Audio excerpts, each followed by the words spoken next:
wibaza ko abantu badaha agaciro His Excellency initiative yagize, ahubwo aba bantu twakwita yuko ari abantu hari sinamenye uko mbita.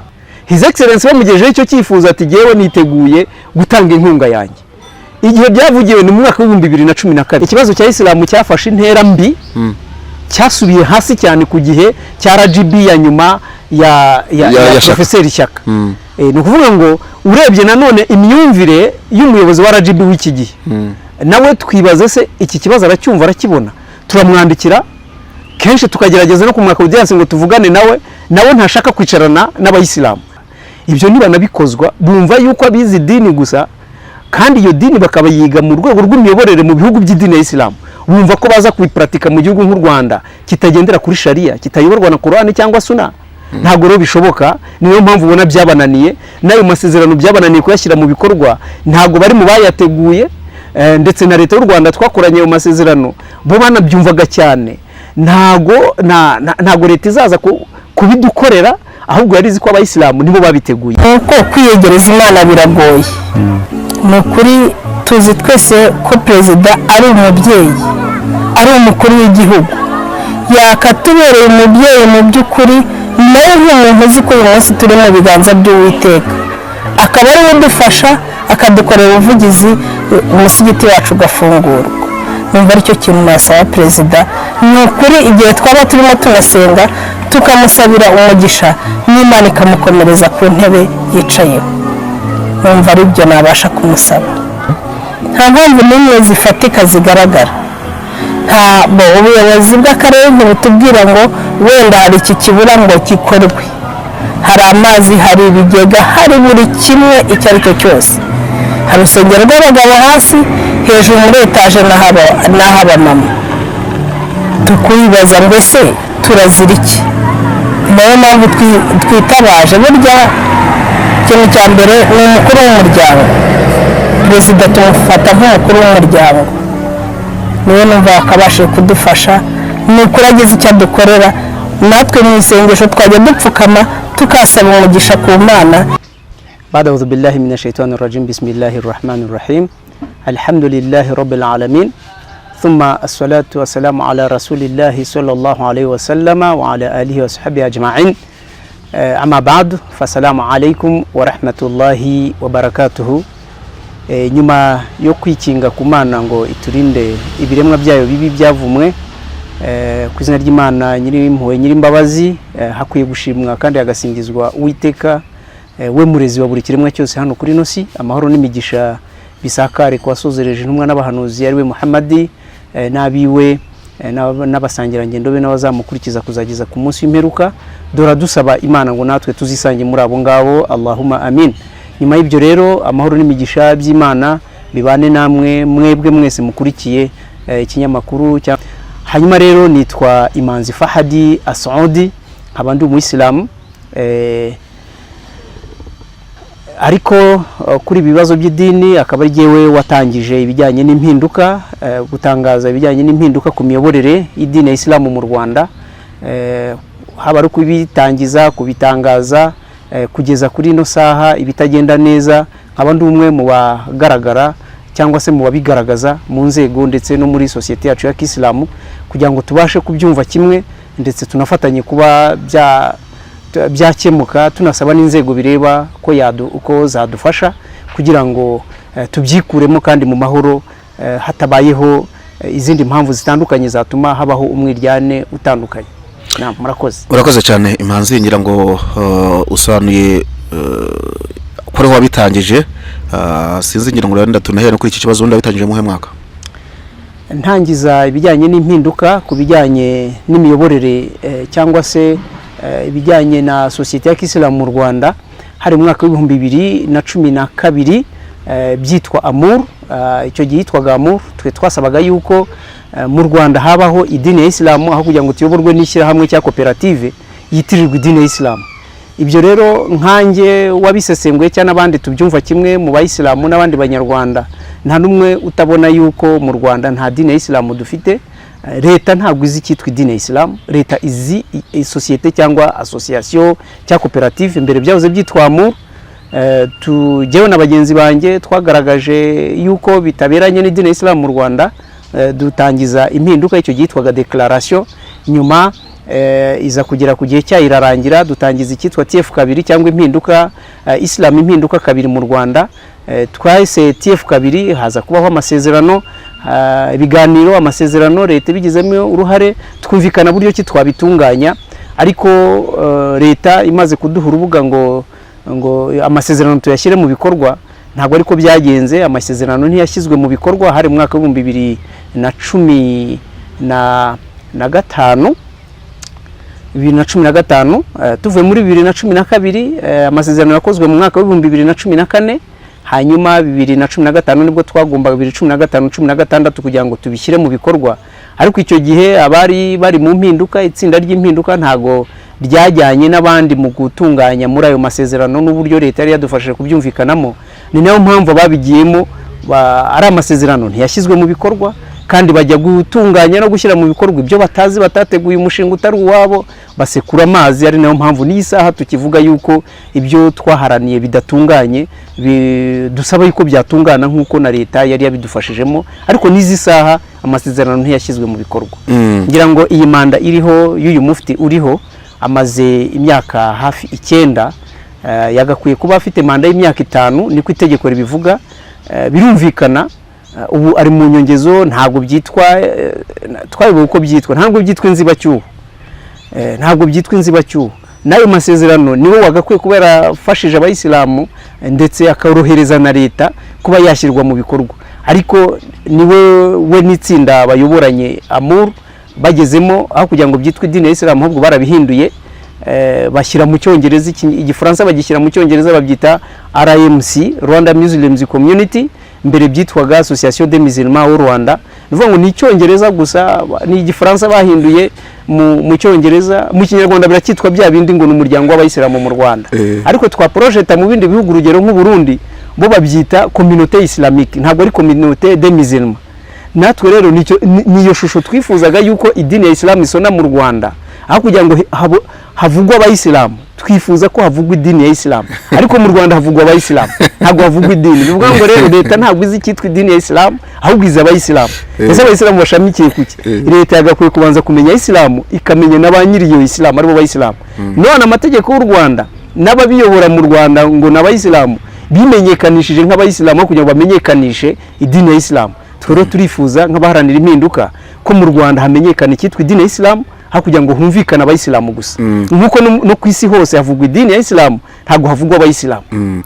Ndaza kugenda mu cyaro kugira ngo abantu baze kubyumva neza. Reka mbere nanjye mutanga urugero waruvuze kuri ibyo by'inyito. Hari umuntu wigeze kujya bamuregaga, yari afite itorero bita Assemblée de Dieu, arangije umuntu wakoze umugenzacyaha wakoraga dossier yandika Assembly of God. Bageze mu rukiko ati bamuhamagaye, mwabaza tumwira ndo n'uwawe, yego iri torero bavuga ari ryatereka ntabwo ari ryanjye. Itorero ryawe ni ati itorero ryanjye na Assemblée de Dieu. Ati none ngewe barabandika sinzi niba ari ry'ibintu twagutera nubwo mbizi. Bisaba kujya gushaka abanyendimi kugira ngo baze bemeze ni Assembly of God na Assemblée de Dieu ari bimwe. None baravuze ngo byari mu gifaransa bishira mu cyongereza, ufite nta kintu kigeze gihinduka. Nta cyahindutse. Hanyuma reka turebe mu by'ukuri tugiharanira iyo mpinduka. Niba mu giharanira izo mpinduka. Hanyuma akenshi banakunda kwibaza, tubibona mu niba natanze n'urugero nyi contradiction, navuga ngo ntabwo ari mu bisilamu gusa nuko ari umusaraba tuvugaho. Izo mpinduka ndibuka zinaba mu idini rya mu itorero rya ADPR nabyo ugize kuvuga bavuga ko ikibazo bakeneye ari ibintu bya harandi mategeko yashizwe adafite ahuye n'itorero rya ADPR ku buryo byahise bitumwimerere. Namwe nkurikije ko mu ukuri bisobanura ni nkuko Islam yabaye nkaho yataye mwimerere. Ikibazo kikaza kibaza ngo mu by'ukuri mwebwe weho n'abagenzi bawe muri kumwe, iyo mutegura ibi byose mujya kubigaragaza, aba bakuriye cyangwa se bamufite baba ari bareberera bo ntabwo iyo leta bajya bayibona. Urabona, wenda nsubiye inyuma gato, ntago abanyarwanda bashobora kubaho hatabayeho u Rwanda. Habanza kubaho u Rwanda, hakabona kubaho abanyarwanda. Natwe hagomba kubanza kubaho idini ya Islam mu Rwanda kugira ngo haboneke abayisilamu. Ari abayobora iki cyitwa Muru bitirira idini ya Islam cyangwa muri RMC, ari ababiyobora ibi tuvuga barabyumva.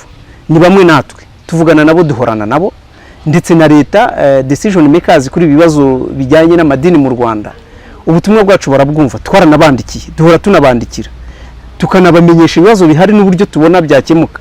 Si ukumenyesha ikibazo gusa, ahubwo kenshi tunagaragaza byakemuka gutya, kuko burya iyo uri umuntu ushaka ko ibintu bihinduka cyangwa bitera imbere, ntabwo uhora ugaragaza ibibazo gusa, unagaragaza utari ko yewe mbona byanakemuka gutyo, ugatanga n'umurongo nubwo utabyumva kimwe n'abandi, ariko ubutanze inzira n'undi wese yaheraho kugira ngo abashe kugufasha. Natwe yaba ari aba bayobora Amuru RMC ari na leta y'u Rwanda, cyane cyane inzego zirebwa n'iki kibazo, ndavugamo RGB, Minaroke, polisi nka Countatera, RIB ikunda kwinjira mu bibazo byacu cyane, ibi tuvuga barabizi, turanabyerekana bakabyumva. Natwe twibaza ngo ese urufunguzo rufungura ngo bishyirwe mu bikorwa, induru zigabanuke, abantu baruhuke, abayisilamu nabo bibone muri gahunda z'imyemerere, bisanzure mu myemerere. Ni ubwisanzure turabufite abayisilamu, ariko hari bituzitira, ariko biterwa na bagenzi bacu. Ntago mpamya ko ari leta, kuko leta n'ubundi yagiye itwumva, n'izi saha turahamya ko itwumva. Wenda igihe nuko kitaragera ngo hongere hashyirweho ibiganiro n'inzira byakemukamo, ariko tuzi ko byumvikana kandi ibi byose barabizi. Amuru RMC nk'abayiyoboye twarabandikiye amabaruwa atandukanye, n'izindi nzego RGB, Minaroke, Primature, bose twarabandikiye. Nibaza ko amakuru bayazi, nibi tuvuga barabyumva, bibagiraho kenshi. Ahubwo natwe tukibaza tuti ese kubera nta nubwo batubwira ngo haracyarindiriwe iki, cyangwa turi muri tubona nka n'ikimuvinga, turandika tukavuga ariko nta kimuvinga. Ese barabyumva abo ngewe mbasha kuganira nabo bagenzi banjye babasha kuganira nabo batwereka ko babyumva. Ingingo ku yindi, ibibazo batubaje turabisobanura bakabyumva, kuko nimba twe duharanira umwimerere w'idini ya Islam, cyane ko nk'amategeko ayobora muri RMC ari byo twita statut, izo statut za muri RMC nta mwimerere w'idini, kuko iyo urebye uburyo bashaka kuvanga idini ya Islam ndetse na muri RMC, usanga bo bagendera cyane kuri statut, kandi idini ya Islam nta statut igira. Idini ya Islam igira icyitwa Quran, igitabo gitagatifu cyangwa amagambo akomoka ku Mana, twebwe tugenderaho nka Islam ari nayo shingiro ryayo, ndetse n'imigenzo cyangwa inyigisho z'intumwa y'Imana Muhammad sallallahu alaihi wasallam. Ibyo bibiri nibyo biyobora nabyo biranga Islam. Ariko mu Rwanda muri Amuru RMC icyo babo bashyira imbere cyane ni izo statut nyine, kandi izo statut nta mwimerere w'idini, kandi izo statut ni izigaragaza ishyirahamwe, ntabwo zigaragaza idini. Iyo dutanze urugero nko mu yandi madini ari mu Rwanda nka Gatolika, dukunda kwitangaho urugero cyane, kuko yo urebye ntijegajega mu bintu bya administration cyangwa mu myemerere yabo, usanga batajegajega. Nta yindi mpamvu bashikamye ku cyitwa droit canon cyangwa se droit canonique, ijya kumera neza nk'ibyo natwe dushobora kuvuga ngo ni suna, bo ariko nibyo bihimbiye, nk'uko natwe suna zacu ari inyigisho cyangwa imigenzo y'intumwa y'Imana Muhammad sallallahu alaihi wasallam, bakanagendera ku kintu cyitwa Bibiliya cyane. Ibyabo nibyo bibiri. Statut nabo barazifite, ariko izo statut ni formalite kugira ngo babashe kumvikana na leta y'u Rwanda, ariko ntago leta y'u Rwanda ivanga mu myemerere yabo, nta nubwo nabo bivanga muri gahunda za leta, barubahana.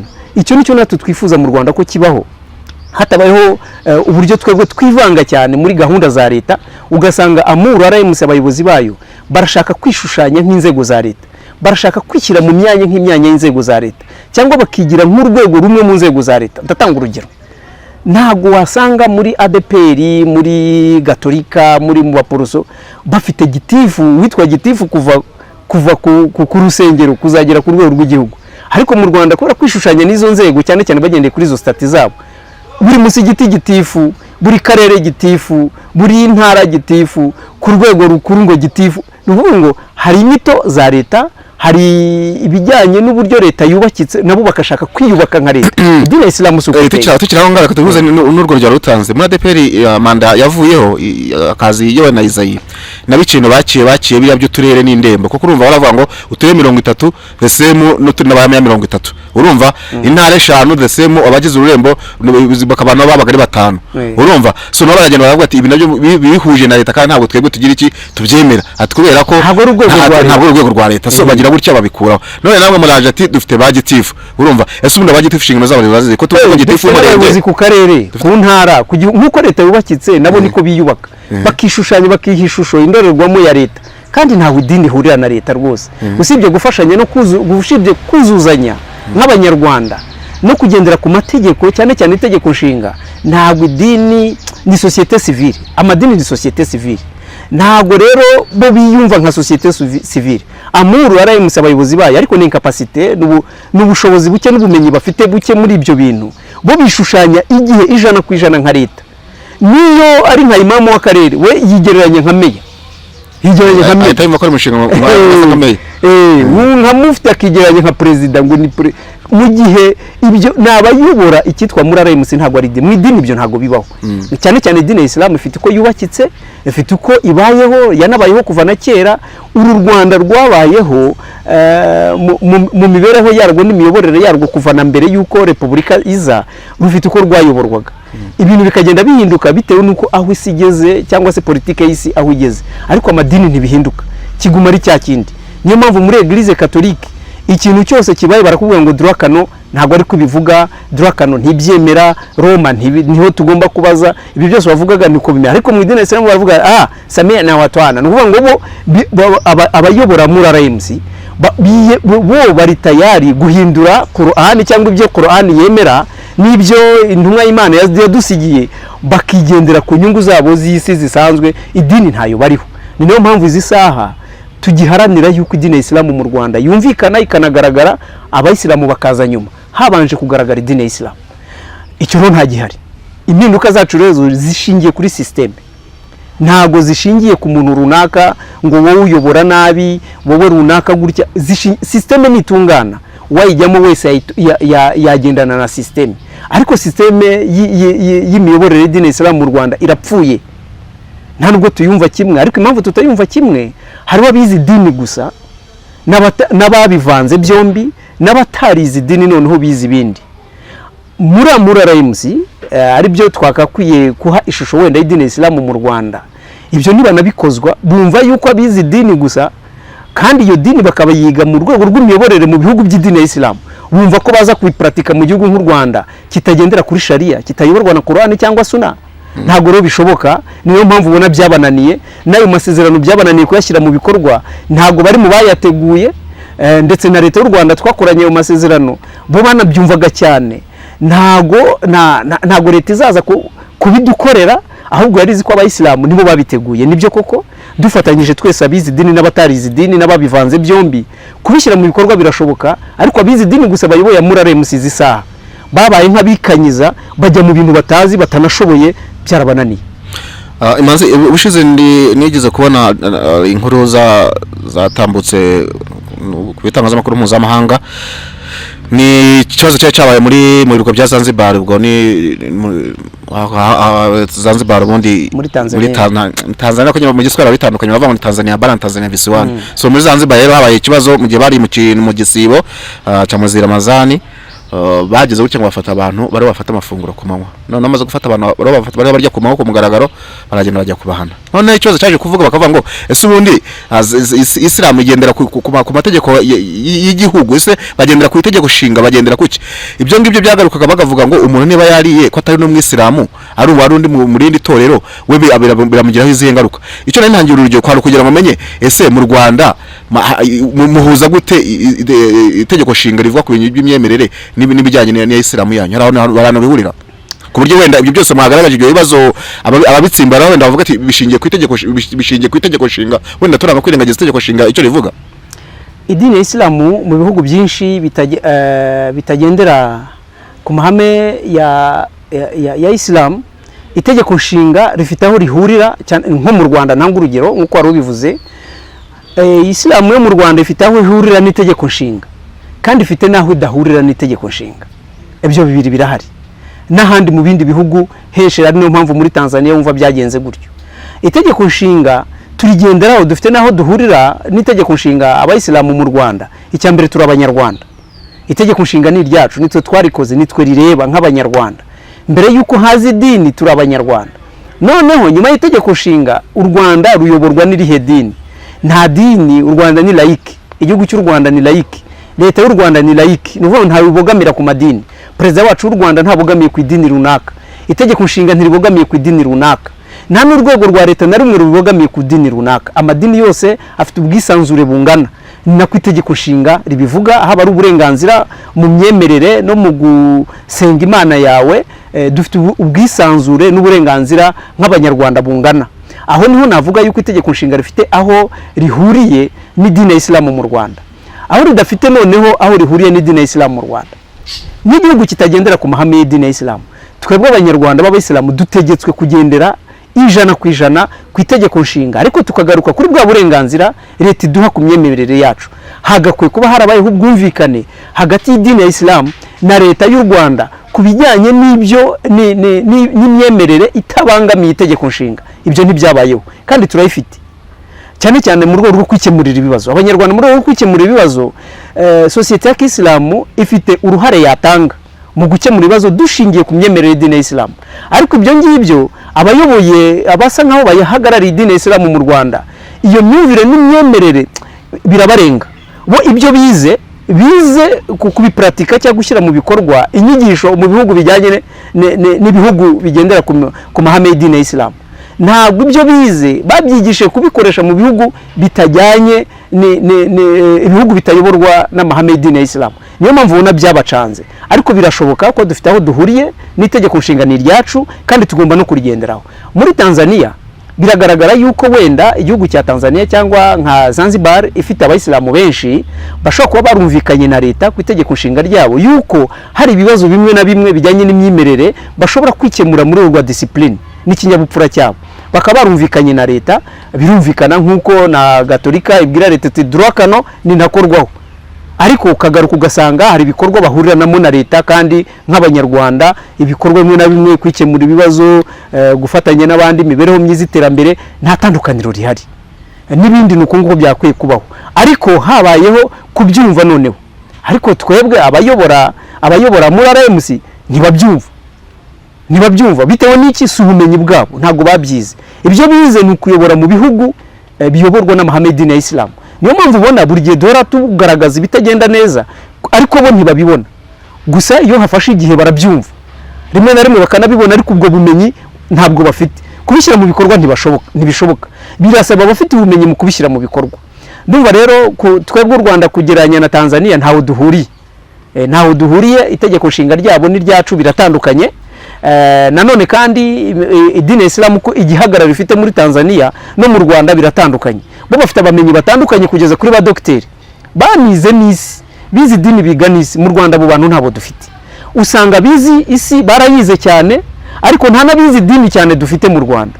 Bose bagarukiye ku cyiciro kimwe cyo hasi, barangiza icyiciro kingana na kaminuza kwiga mu Barabu ibijyanye no gushyira mu bikorwa idini ya Islam mu bihugu by'Abarabu, ibihugu bigendera ku idini ya Islam, bakarangiriza aho ngaho. Ntabwo bagera hejuru ngo bakore izindi za research banige n'ibijyanye n'idini ya Islam mu bihugu bitari ibya Islam. Ibyo ntabyo bafite. Nta badokiteri dufite mu idini ya Islam mu Rwanda, nta mushehe n'umwe mu Rwanda dufite w'umudokiteri, ntawe. Ruvuga ngo Tanzania bafite abo ngabo benshi cyane. Imyumvire, imibonere, imyemerere iruta abanyarwanda. Iyo myumvire nayo itumye bigeze kuva 2012 kugeza 2024 ikibazo kidakemuka. Leta irabyumva, ariko leta ntabwo ari izaza kubishyira mu bikorwa. Ahubwo ubwo noneho muzamera nkana bigo Yusta Kayitesi no kuzabigera nko yagize anuza ADPR akayiremera umuyobozi. Ubwo nayo kereka nabigenza gutyo. Ikibazo cya Islam cyafashe intera mbi, cyasubiye hasi cyane ku gihe cya RGB ya nyuma ya Professeur Shyaka. Ni ukuvuga ngo urebye nanone imyumvire y'umuyobozi wa RGB w'iki gihe, nawe twibaze se iki kibazo aracyumva, arakibona. Turamwandikira kenshi tukagerageza no kumwaka audience ngo tuvugane nawe ntashaka kwicarana n'abayisilamu. Yicarana wenda n'abangaba bayobora muri RMC bakamukinga ibitambaro mu maso, bakamubeshya muri ya myumvire yabo, ugasanga barajyana nawe muri uwo mujyo. Ariko abafite imyumvire ihanitse cyangwa irengeje kuri abangaba, ntabwo RGB ishaka kubakira no kwicarana nabo. Bivuga ngo rero ikibazo cya Islam cyasubiye inyuma cyane ku gihe cya Yusta Kayitesi uyoboye RGB muri iki gihe, nyuma ya Professeur Shyaka Anastase. Uko Professeur Shyaka Anastase akiriho na equipe yayoboranaga nayo, nibaza ko benshi batakiri no muri RGB, bagiye bajya mu zindi nzego. Abo bumvaga ibibazo cyane bihutiraga no kubikemura no kwicarana n'abantu bakabikemura. Waba ugaragaje n'ikibazo nguko nyine nibo bashinzwe imiyoborere myiza. Waba ushinzwe imiyoborere myiza gute mu gihe hari abarimo kukugaragariza ko nta miyoborere myiza bafite, batayifite, bayibura kandi bayikeneye, bakanakwereka inzira bo bumva ko byashoboka. Buri munyarwanda afite uruhare mu gutanga umusanzu wiwe uburyo ibintu byakemuka mu gihe hari ikibazo. Ariko RGB iki gihe nyuma ya Professeur Shyaka Anastase iyo mibonere niyo myumvire ntayihari. Tunibaza ese abayoborana nawe abatekinisiye niki ese biki kibazo ntibakibona cyane ko kiri no mu Rwanda hose. Noneho buri Mwisilamu wese aho ari hirya no hino mu gihugu ibi tuvuga arabivuga kuko baratwumva kandi tubyumva kimwe, ni nabo badutuma. Turi muri societe, turi umwe nabo, turyamana nabo, dusangira nabo, tuganira nabo, twicarana nabo, nta hamwe twimiriwe cyangwa dukumiriwe kugera mu gihugu. Tuvugana nabo kandi tuganira nabo. Ibi tuvuga benshi barabidutuma, ibi tubona nabo nuko babibona. Nta uradutera ibuye usibye umuntu uri mu gatsiko kayiwe ya Murara MC wenyine bitewe n'inyungu nawe abona yuko ashobora gutakaza mu gihe yicaranye natwe cyangwa habaye impinduka. Ese Manzi reka mubaze ikibazo kimwe. Ubu biramutse bibaye ngombwa ko ibyo byose mwagaragaje byose mwana mukavuga ati bihindutse ariyo statu uvuga yikavaho kubera ko muvuga ko nta stati mwebwe mutayemera, ibyo byose mwagaragaje zoze ko mwagaragaje baramutse bicaye bakazinonoso bagasanga zifite ishingiro byose bakabikora nkuko mubyumva, ibibazo muri Islamu byatabirangira bande babinonosorase bariho nyine bayamwandikiye ubwo bushobozi. Okay, abo twandikiye harimo n'inzego za leta, ariko abayobora itsinda riyobora muri RMC iki gihe n'abandi babyumva kimwe nabo ubwo bubasha n'ubushobozi bwo kubinonosora no kubishyira mu bikorwa ntabwo bafite, mu gihe hatabayeho ubufatanye bw'abizi ibintu bitandukanye, gufata abantu baharanira impinduka, gufata bizibi abanyapolitike b'abayisilamu n'aba bashehe. Ibyo nangiye kuvuga muri ibyo bishoboka bifite inzego zitandukanye zibona abayobozi bakuru bafite banazwe mu gihugu, yewe bamwe n'abaminisitiri n'abandi bazwi. Bari abantu babafasha iki? Bari abantu rero ukurikije iri tsinda yakagatsiko kayiwe ya Murara MC nta n'undi gashaka kumva nimba uri polisi karakumva, nimba uri RIB cyangwa nimba uri minisitiri runaka ushaka kubabaza baraza bakubeshye, ahasigaye ushaka kubagira inama ngo ufatanye n'abari ntago bishoboka, ntago bo babumva.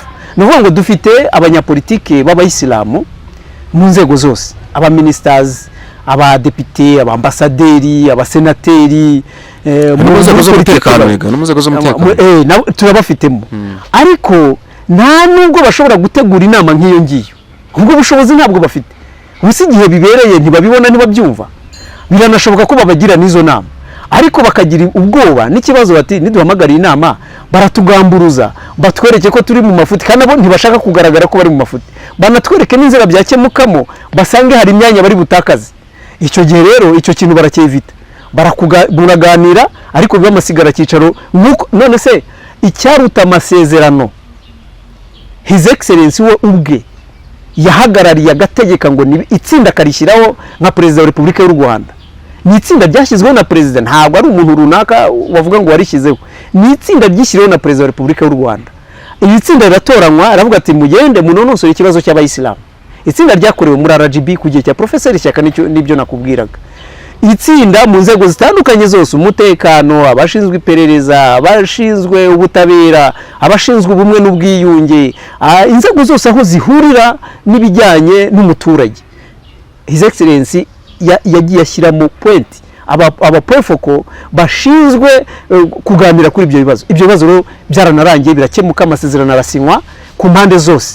Hari igihande cyari gihagarariye abayisilamu cyitwaga ko ari igihande cyaharaniraga impinduka, hari igihande cyaharaniraga inyungu za muru yonyine, hakaba n'igihande cyari gihagarariye abashehe mu Rwanda. Twicaye turi ibice bitatu, abantu batandukanye na leta ya kane hariya, turumvikana. Tumaze kumvikana tuti ibi bigiye gushyirwa mu bikorwa, kugeza izi saha nta na kimwe cyashyizwe mu bikorwa. Wibaza ko abantu bataha agaciro His Excellency initiative yagize, ahubwo aba bantu twakwita yuko ari abantu hari sinamenya uko mbita, ntibagira n'ubwoba, ntibumva yuko hari ushobora kubabaza nk'umunyarwanda ukuriye abandi banyarwanda. Nibuka cyagiye noza mukuru w'igihugu ajya za Kicukiro kwa wa mudamu waje kuza guhita yegura amaze, ariko bo ntugira n'ubwoba. Ngiye ubwanye naje inshuro zingahe zirenze ebyiri neza minisitiri w'intebe, byose nta kintu kimwe kigize gikorwa. None nawe uravuga ngo umukuru w'igihugu ibyo arigera nawe usanga bakavuga ati none se ko atazongera babatekereza ko umukuru w'igihugu atazongera gukora suivi ya biriya bintu, ngira ngo niko batekereza. Hanyuma n'umukuru w'igihugu ahagarara akavuga ati bayisilamu mbemereye kubafasha kubaka icyicaro, namwe mukava mu gukorera buriya mufti w'u Rwanda akorera ibiro byiwe ni ishuri rya Gardienne, amarimazemo imyaka n'imyaniko. ishuri rya Gardien ishuri rya Gardien nijya akoreramo Amuru RMC akicaro mugira niho biro iba ni mu mashuri ya Gardien ariko mu gihe hariho umufiti witwaga Gahutu nabo bafatanyaga Baiturmari bategura uburyo ki abayisilamu bagira agaciro kwiyesha agaciro bakubaka ikicaro gikomeye cyane. His Excellency bamugejeje icyo cyifuza ati jewe niteguye gutanga inkunga yanjye. Igihe byavugiwe ni mu mwaka wa 2012 turi mu mwaka wa 2020 hose His Excellency urwo n'urugero rundi ntanga rwa kabiri uyu mwanya icyo cyicaro nta gihari naho cyagombaga kubakwa ni Nyamirambo hano hubatswe ibitaro by'akarere ka Nyarugenge hahoze irimbi ry'abayisilamu Nyamirambo hagiye ibindi bikorwa kandi abayisilamu ntibigeze bahimwa ahubwo kubera kwa kuzarira no kudashobora kw'abayobozi leta yararebye isanga afata amafaranga y'igihugu akavuga ngo arabahaye ngo nibajye kubaka ikicaro byaba ari ikibazo nayabo yananiwe kuyacunga natwe ubwaca yacu turimo turababaza irengero ryayo ubwo surumva y'umukuru w'igihugu byo byagenda gute ahubwo abantu ntabwo babagira Imanzi